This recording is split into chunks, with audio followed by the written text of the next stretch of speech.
Sergio Mendes, thank you so much for talking with me again. We chatted before the pandemic, and it's terrific to catch up with you again. I'm really grateful to you.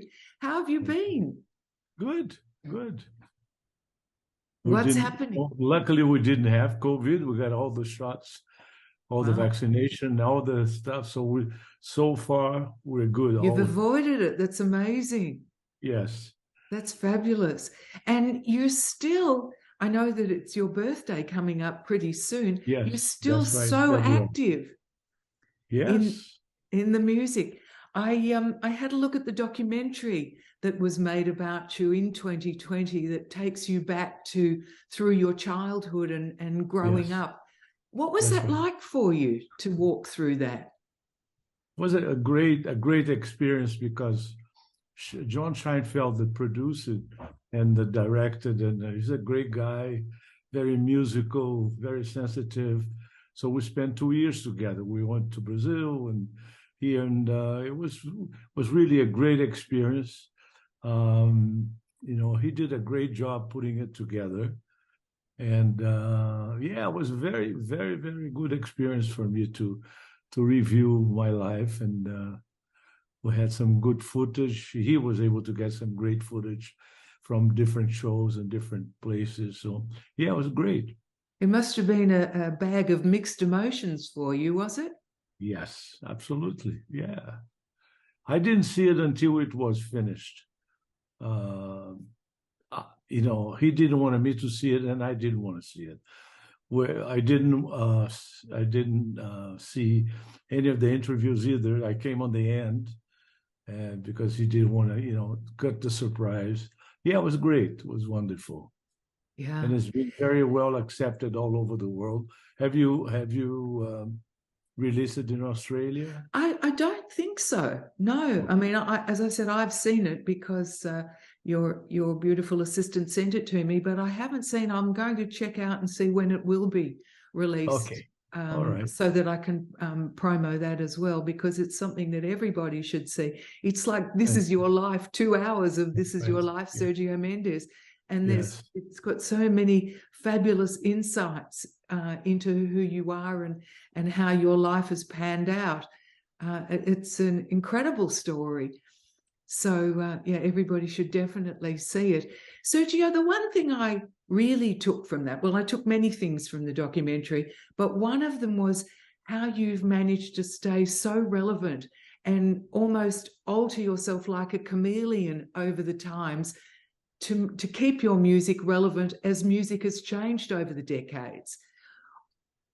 Well, I actually overuse a word, an English word, at the documentary, which is serendipity, which is a beautiful word, I think. It describes exactly, being at the right place at the right time, but all of that, not only that, but, your luck, your destiny, whatever you want to call it. But I'm very curious, and I always like to do different things.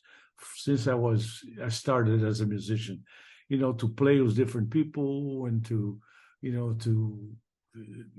like make left turns and do something different and unique and fresh. And I still like that. Yeah, and everybody wants to play with you, so you're able to make that happen, which is fabulous.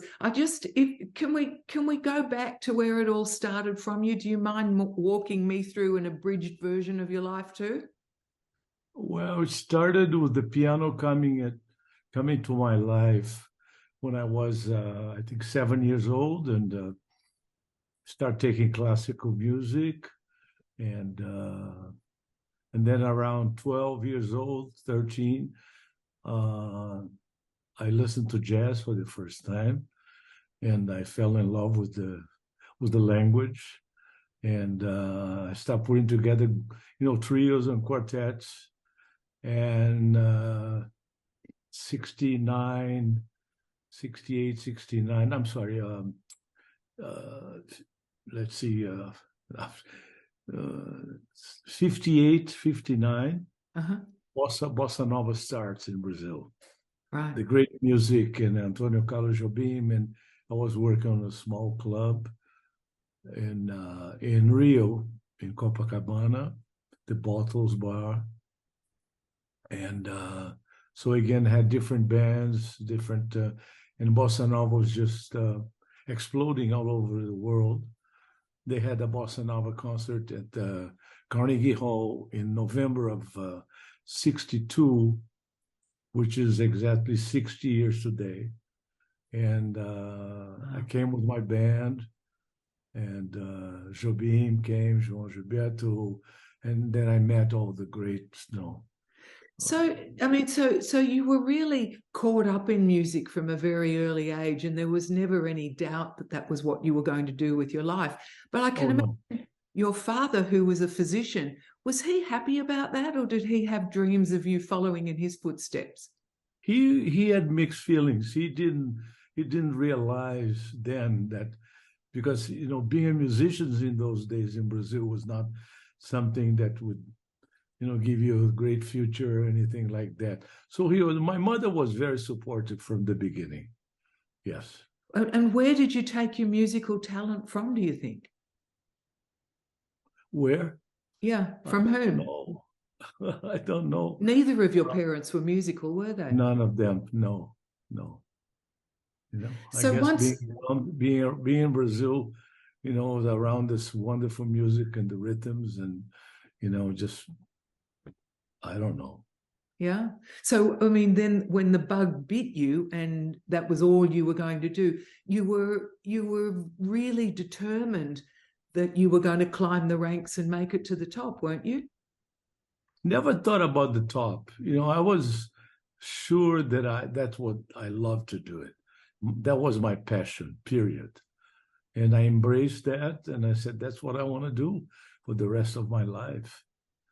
But not thinking ever about the, about the money and success. I think things have a way to to happen or not happen, and that's the way it is in music and in anything in life, I guess. Right. So you made your first recording in 1961. That was called Dance Moderno.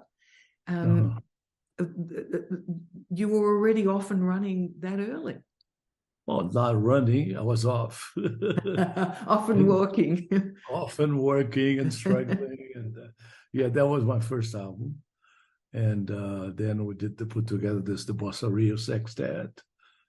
And then I came to, after Carnegie Hall, I went back to Brazil and decided to come to the United States because we had a coup d'etat in Brazil, military, taking over, and it was very complicated times. So I decided to come to the United States, and which I did, put together a band and start rehearsing and auditioning here in LA.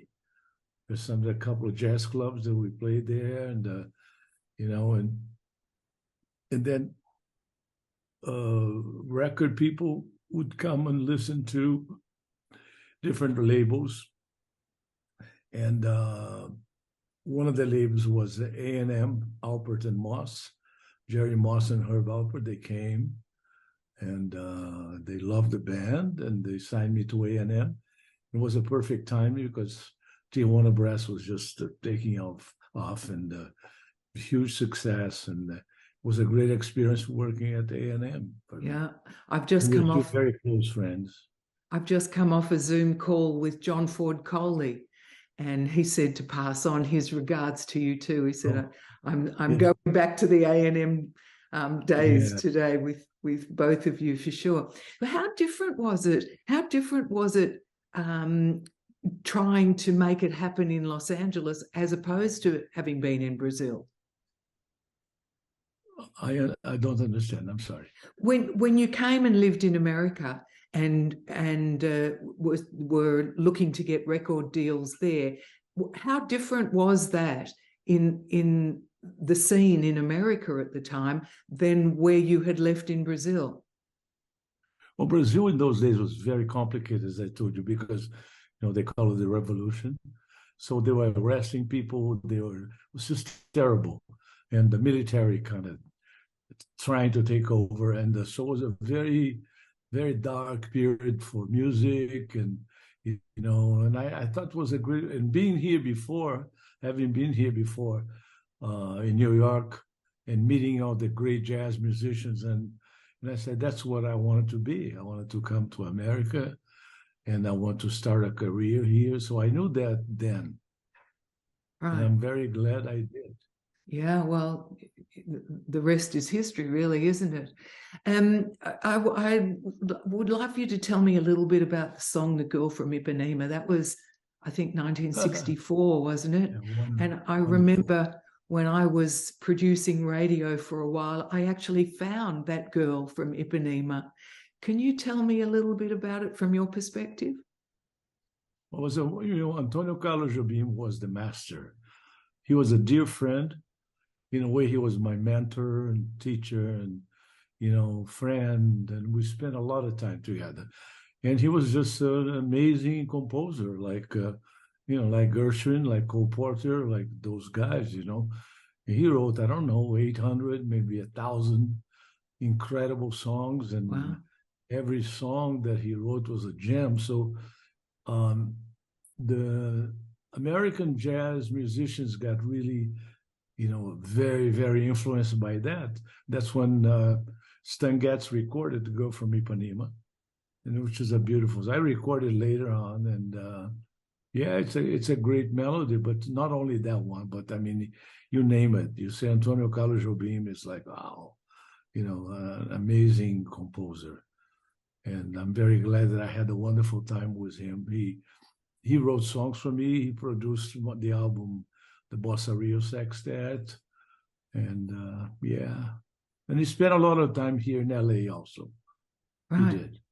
So by 1966, you had already established Brazil 66, didn't you? And that really took off with audiences right around the world. Uh-huh. It hadn't when you were called something else. It didn't resonate as well at all, did it? I'm sorry, I don't understand you. No, that's okay. Before you named the band Brazil 66, it didn't get the traction that it did once you changed the name to Brazil 66. You just started to be on fire. Well, people ask me why. It's a very simple reason. The year was 1966. I'm from Brazil, so nothing more obvious than that. But there's a lot of stories that people say, oh, I know why you call Brazil 66. I say, oh, really? And I say, why? And some people would say, well, how many letters on your name, Sergio? Oh, 6. How many letters on your last name, Mendes? Oh, 6.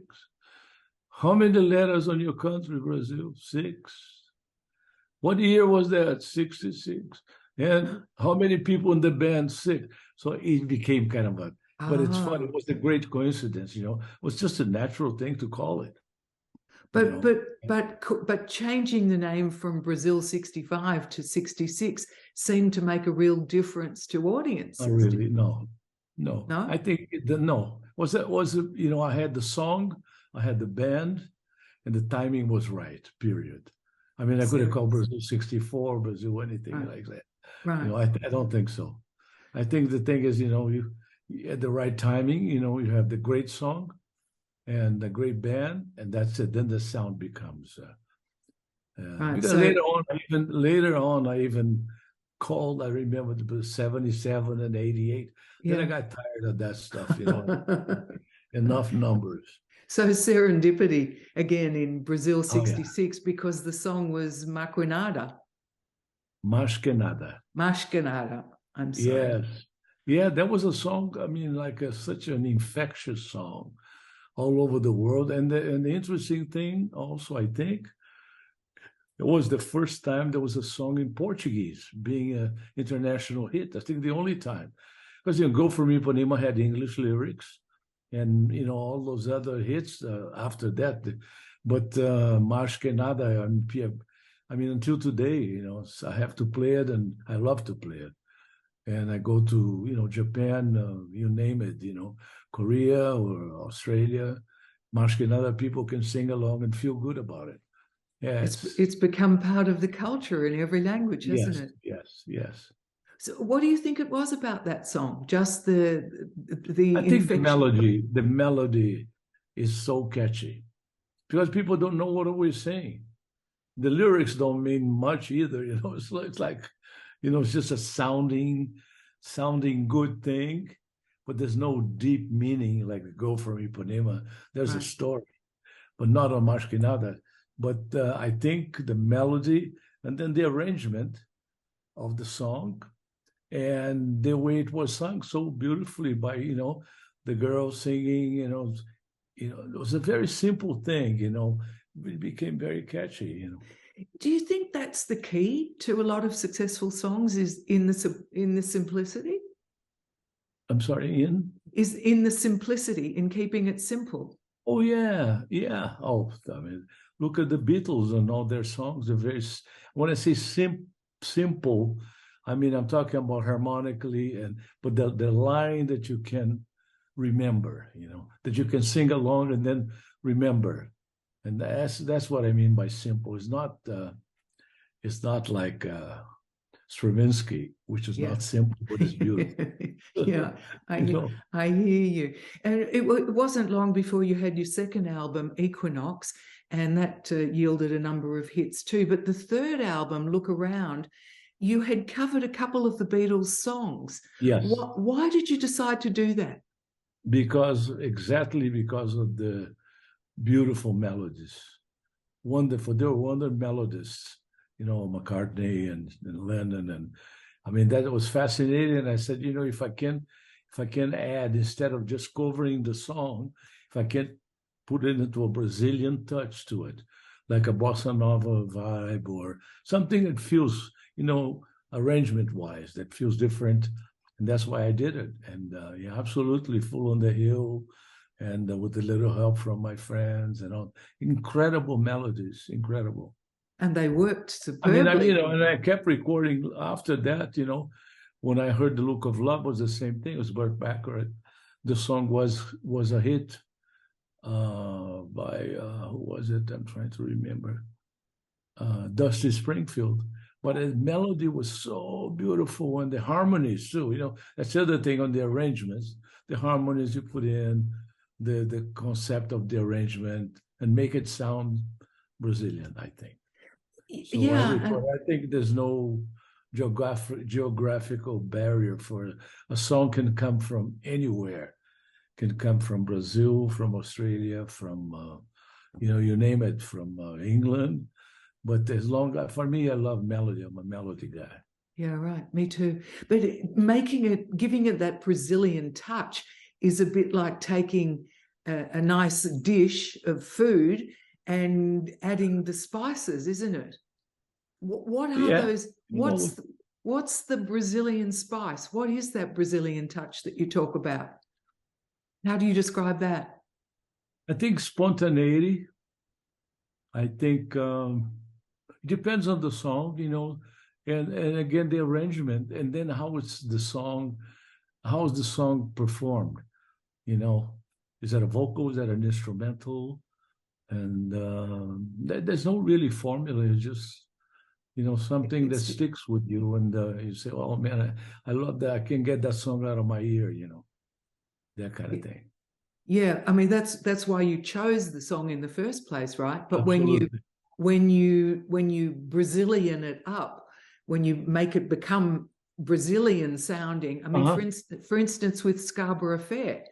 Well, it's in my blood, you know. I was born there, so all those rhythms, you know, the samba, the bossa nova, all the things is something I was born around.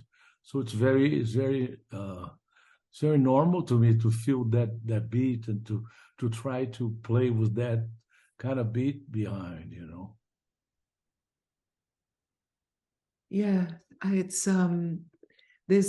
you're unique in that, aren't you? Nobody else is putting the flavor of their country onto music. Most musicians have tried to emulate the American sound and keep that going. and you've brought the Brazilian spice to whatever song it is that you've touched. Yes. Were you surprised that the world took to those songs? Oh yeah, very much so. Really? Every time. Oh, absolutely. Because you don't plan that to be what became, and all of a sudden you hear that on the radio and you see record companies calling and say, oh, your song went #1 or #3 or whatever. It's a great feeling. Yeah. And then when you perform that live in the Philippines or Brazil or Australia, and people sing along with it, it's a wonderful thing. Just singing in Portuguese, for instance, I'm talking about Masquerada now. Yeah. But they sing along in a language that they don't speak, which I think is even more, amazing. Yeah, I think it's completely amazing. So I'm interested to hear that there's nothing really profound in the lyric of Masquerada. It's the melody that got everybody it's a going. Chant kind of a thing, Yeah. Chant. It's a tribal chant. I mean, I never said that, but in a way it is very tribal, very. But even when you did Scarborough Affair, the Simon and Garfunkel song, and you put your own flavors and colors into that, I mean, I think the arrangement, that's in the arrangement. Bing, bo, bing, bo, bing, bo, bing, bo, bing, bo, bo. It's right on the intro. So it's great sometimes when I feel intros, sometimes they become the hit because people know what's coming after. Right. There's a lot of that was the Beatles and Burt Bacharach and even Stevie Wonder, which I love, Stevie Wonder is a great songwriter that I love. Yeah, he's been a bit quiet lately, hasn't he? I haven't heard much from Stevie. He's my neighbor. He lives very close by. And I haven't seen him lately, but he's one of my favorite composers of all times. Really? Yes. Amazing. Well, I hope he brings some more things out too that he's not. I'm sure. Yeah. It was 1969 when you did a version of Otis Redding Sitting on the Dock of the Bay too. Again, putting the Sergio Mendes touch on it. Yes. Why did you choose that one? Melody again. Melody, and then can I do something different than the original? Can I create a cover that's different than the original? Can I do something to innovate, meaning, taking the song to another place that doesn't sound like the original? I like to do that. I like that. I mean, sometimes I can write a song. I wrote a few songs in my life, but in case of recording other people's songs, I want to be sure that I can. Sometimes it works, sometimes it doesn't work, not all the time. So what would you say is your greatest strength as an artist? My what? Your greatest strength. Is it in arranging? Is it playing? Where are you most accomplished? Where are you most talented? I play those roles, meaning I'm an arranger, I'm a composer, I'm a producer, and a songwriter. So all those components are there.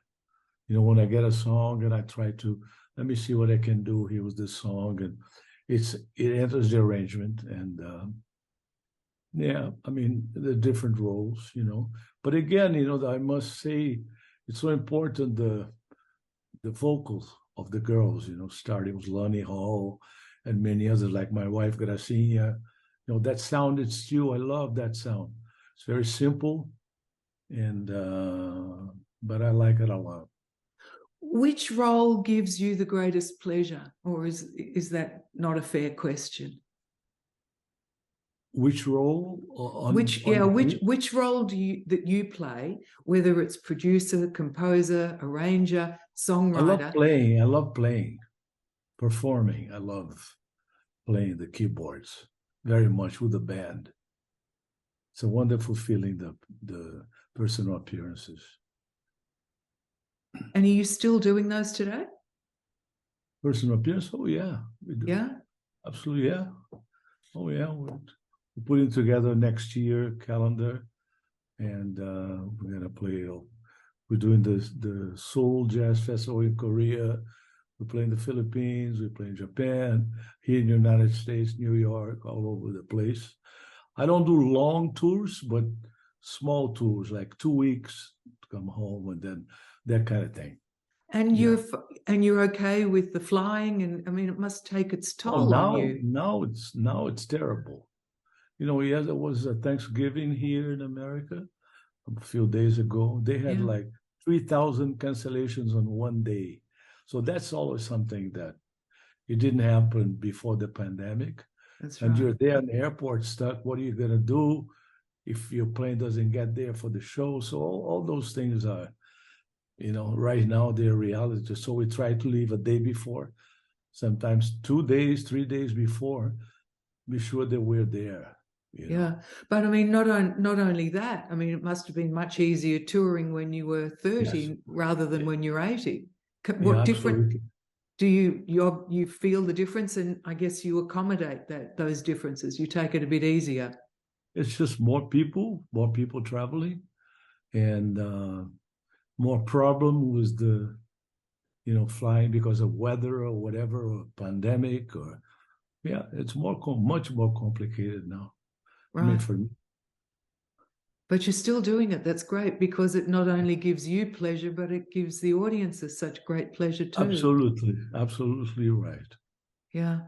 And Sergio Mendes, it was 1983 when you made a comeback album. It was your first in nearly a decade and a half. And that one brought about your biggest chart single ever, which was called Never Gonna Let You Go, which rose to number 4. Tell us a little bit about that one. Again, going back to what I've said before, I love melodies. And so I received a demo with that song. And I said, wow, what a beautiful song. I'm going to make this story short a little bit. And I also was looking for a male singer, which I never used before. And I met here in LA this young singer named Joe Pizzullo, who's a dear friend of mine. And when I heard him singing, I said, oh man, this is the singer, right song, right melody. Let's go and record it. It became a huge song, great melody. It's Barry Mann and Cynthia Weil. They wrote the song. And that was that. Do you have a favorite? Sorry, go on. Yeah. And Joe is an amazing singer. And now it's part of my repertoire, of course. Yeah. And when you audition singers, do they come to you to try out for you? Now that, I've had many singers through the years, of course. And they've changed, they get married, they leave, they go do other things. And so it's a combination of word of mouth. And then we meet them. And my wife, Gracinha, she's the boss, she's the singer. So no, it's true, because most of them don't speak Portuguese, and 80% of our repertoire is in Portuguese. So she teaches them, Portuguese, singing in Portuguese. It takes a long time because they learn phonetically, syllable by syllable. And I've been very lucky to have had, amazing singers like Diana Reeves, she was my singer.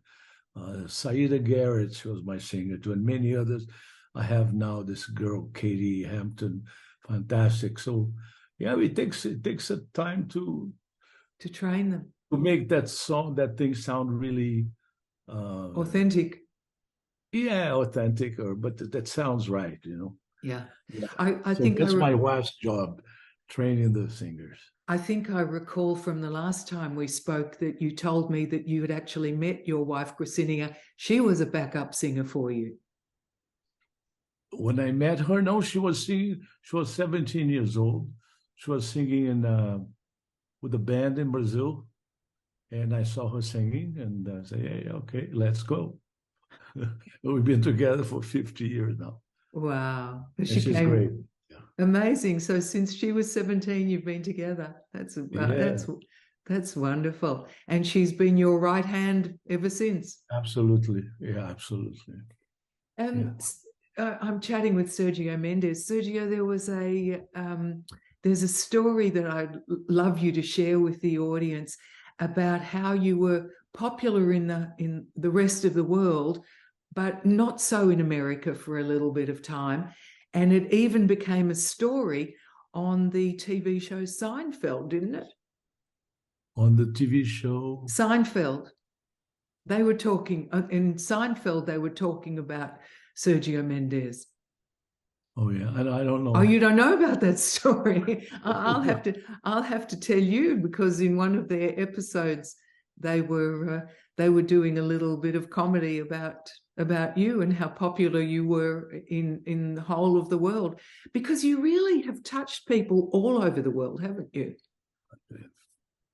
I feel wonderful, humbly happy about it. Do you still have to pinch yourself sometimes to realize what you've contributed to music, that it's not just a dream, or do you put it down to just passion and hard work? Passion and hard work. There you go. Yeah, and perseverance. So your advice to anybody, and luck, and having the right band, because I've always had a band. So I'm not a singer that goes there and have an orchestra behind. But yeah, I have a great band right now, young guys, and they all play amazing, great drummer, bass player, guitar, percussion. Yeah. So it's a team effort. Yes. How come you haven't asked me when I'm coming to Australia? I wanted to. When you said to me you're coming to Korea and Japan and the like, that was actually my next question. Are you coming to Australia? I would love to. Well, we played the beautiful Opera House last time, and I've been many times in Australia. I love Australia. When was the last time you were here?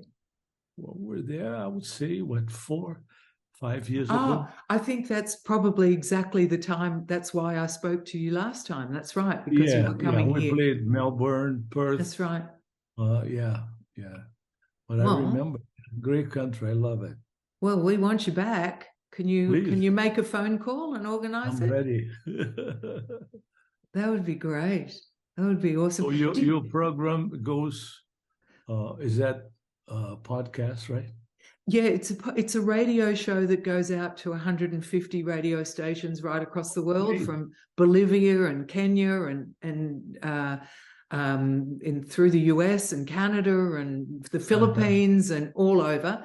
And it's also a podcast. Yeah, so it's building. I love to. I'm very passionate about what I do too. The only difference between you and me, you make money from what you do and I don't. But that's okay. I'll persevere. Anyway, great talking to you. Thank you so much. Sergio, just before I let you go, can we just talk a minute about Encanto that you did with will.i.am and from the Black Eyed Peas? Yes, sure. You started to move with the times and work with people that were in hip hop, which is so disconnected from the music that you've been done before. What went through your mind? Again, it's all about what I told you prior. Curiosity. I always love to work with different musicians from different cultures, different ages, and so that's part of my life. And so Will came to my house, and he brought in all my old records. He lives here in LA and said he was a fan and blah, blah, blah. And he said, oh man, let's make a record together. I said, sure, let's do it. And it was a wonderful experience because it was so spontaneous. Everything, because he has that same thing that I have, the curiosity, when he likes to do things different. And so it was a great encounter working with him. We went to the studio and everything just flew beautifully. And then he brought in, he invited his friend John Legend and Common, and yeah, we had a great time. And so the Masquinada hit again 40 years later was a totally different version, and gave me a lot of pleasure, and to him as well. So we're both kind of, hey, that's great. You know, that musical experience, you know, to try something new, to try something, you know, how can I redo a song that was a hit, you know? So I think he brought in his own thing to it and make the song sound fresh and new, which I think is fantastic. It was great working with him. Yeah. Yeah, well, and we love the end result of that, the songs that have come out of your collaborations with will.i.am and John Legend. We'll get the documentary to come in Australia. Well, we certainly will. To John Scheinfeld, yeah. Okay, I'll see what I can do here too. In 2014, you did the FIFA World Cup official album, didn't you? And of course, right now we're in the middle of the World Cup again. Yes, I love it. I've been watching all the games. Yeah, so have we. It looks like Brazil's going to win it again, I think. Not yet. I hope so. But well, it's very weird. World Cups are different. I've seen several. I was in several, 70 and everywhere, in Mexico, in Spain, and in France. And it's sometimes they're big surprises. So I don't count on it. I mean, I hope Brazil wins. So I've been watching all the games every day here. You didn't want to go to Qatar? It's too far. Yeah. Nobody asked me to play, otherwise I've been there. You didn't want to go as a visitor, that's right.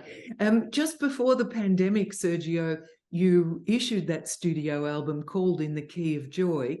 And that, of course, went in conjunction with the documentary. But can you tell me a little bit about the tracks on In the Key of Joy? Do you have a favorite one? I like all the songs that I recorded. Yeah, I don't have a favorite, no. There's of all the music that you've recorded, there is not one track that you like best? No.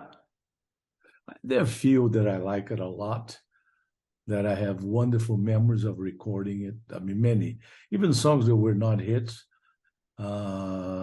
Great experience of recording, but I don't have like one favorite, you know. It's like a painter, you know, have so many paintings in your life. It's kind of hard to say, oh, this is my favorite, you know, not It's really. A bit like your children. You can't choose between them. Yeah, that's right. Yeah. Okay. Sergio Mendes, thank you so much for your time. It's been a great honor to talk with you again, as always. My pleasure. Anytime. I hope we do see you down here in Australia very soon again. And all my love to the Australian people. Thank you. Keep well, and lots of love to Graciana as well. Keep doing it, Sergio. We love the music you make. Thank you so much. Thank you. Bye. Bye-bye.